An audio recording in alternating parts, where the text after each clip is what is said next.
Welcomed by President Trump, the leader of the free world, in the Oval Office. It's pretty much the highest honor somebody can receive here in the United States.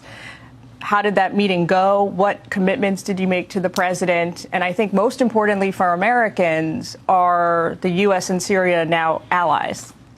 صحيح. بداية خلال 60 سنة الماضية كان سوريا At the outset, in the last 60 years, Syria was isolated from the rest of the world, and there was a cutoff between the United States and Syria.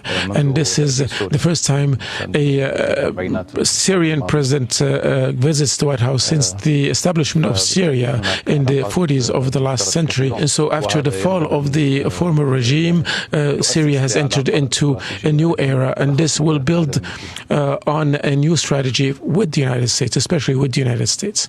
Did you commit to having the country join the coalition to fight ISIS in the Middle East? We participated in so many battles against Daesh, against ISIS for 10 years, and we have suffered a lot during these battles, and I have lost much of my forces in the battles against ISIS. The reasons for the presence of the United States militarily in Syria needs to be with the coordination with the Syrian government right now. So we need to discuss these matters, and we need to talk about and get into an agreement about ISIS. You were affiliated with al-Qaeda. Just 11 months ago, you were designated by the U.S. government a foreign terrorist. You were actually on the wanted list. Times have obviously changed. Now you're playing basketball with military leaders here in Washington. You're meeting with President Trump. What has changed in the U.S.-Syria relationship? And then equally importantly, sir, what has changed about you in that time? We talked about the future, the present, and the past, and so we talked about lifting the sanctions, and there was a decision at the United Nations, at the Security Council, to lift the sanctions on myself and other people as well. Has President Trump raised with you, discussed with you, your own past affiliation with al-Qaeda terrorism? ما أعتقد هذا أمر أصبح من الماضي يعني. I think this is a matter of the past now. We did not discuss this actively.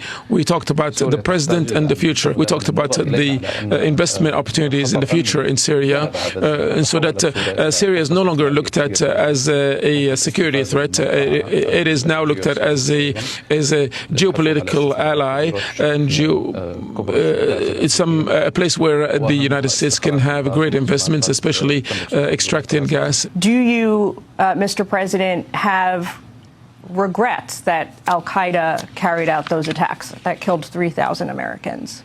I was only 19 years old, so I was a very young person, and it didn't have any decision-making power at that time, and I don't have anything to do with it. And al-Qaeda was not present right then in my area. So you're speaking to the wrong person about this subject. We mourn for every civilian that got killed, and we know that people suffer from the war, especially civilians who paid a hefty price for the war. Mr. President, the White House has said that President Trump would like Syria to join the Abraham Accords. The foundational principle of the Accords is that Israel has the right to exist as a sovereign Jewish state. Is that something that you agree with? I believe that the situation in Syria is different from this situation of the countries who went on with the Abrahamic agreement. Syria has borders with Israel, and Israel occupies the Golan Heights since 1967. We are not going to enter into negotiation directly right now. Maybe the United States administration with the President Trump will help us reach this kind of negotiation. We understand that your predecessor, Bashar al-Assad, is living well in Moscow. As far as we know, he is not suffering. He is not facing justice. What is your administration doing to ensure that at some point he faces consequences for the atrocities against the Syrian people?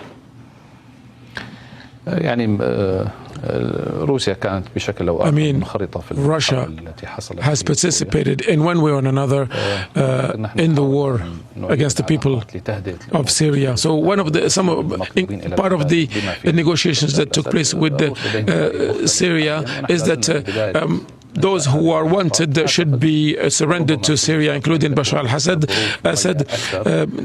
The Russians have a different opinion. However, justice must prevail. We have established a justice commission or transitional justice commission so that everyone can be held accountable for what they did, including Bashar al-Assad. Ahead of this interview, we spoke to the family of Austin Tice. He's an American Marine and a journalist who was captured by terrorists inside Syria in 2012. The family has this message for you. They say they sincerely appreciate your commitment to reuniting families who were separated during the Assad regime. They want to know, Mr. President, what you are doing to help locate Austin and the other Americans who still remain missing. During the war in the past, Syria has more than 250,000 people who are lost and we do not know where they are. I have met with the mother of Tyson, who is an incredible lady, and she met with my mother, and my mother went through the same thing. She lost me for 7 years, and she thought I was dead.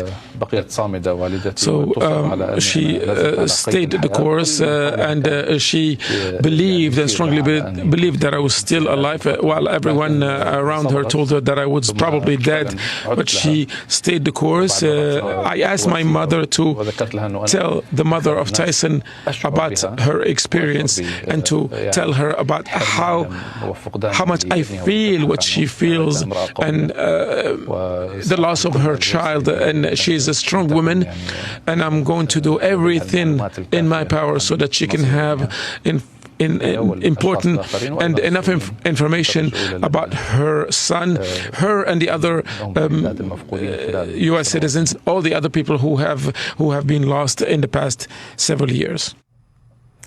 So off camera, during that interview, Brett, President El-Shaddad told me that the meetings he had today at the White House, which lasted nearly 2 hours, were amazing. He also disclosed to me that President Trump gifted him a MAGA hat. He says he plans to take that with him back home to Syria when he departs the United States tonight. Brett? Jillian, fantastic job. Really interesting. Thank you.